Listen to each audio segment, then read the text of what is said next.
સુરત શહેરમાં હવે સ્થિતિ એવી બની ગઈ છે કે ચોર ડરે નહીં પોલીસથી, ગુનેગાર ડરે નહીં કાયદાથી, અને હવે તો પોલીસ પણ ડરે છે જનતાથી.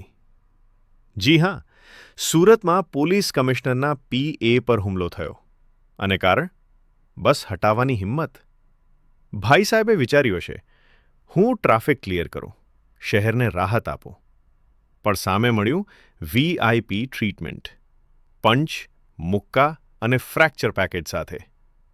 લક્ઝરી બસમાંથી ઉતરેલા બે લક્ઝરી ગુંડા અને એક કારમાં બેઠેલો સુપર હીરો ત્રણે મળી એક પોલીસકર્મીને બતાવી દીધું કે સુરતમાં હવે કાયદો નહીં, હાથ ચાલે છે.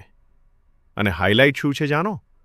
હુમલાખોરની કારમાંથી મળ્યો ભાજપનો ખેસ.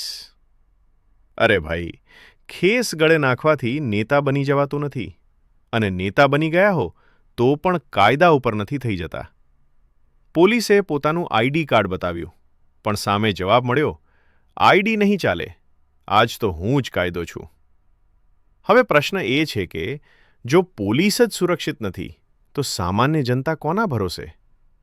સુરત પોલીસ માટે સલામ, અને આ અસામાજિક તત્વોને એક જ સંદેશ: ખેસ પહેરવાથી ઇજ્જત મળતી નથી, ઇજ્જત કમાવવી પડે છે.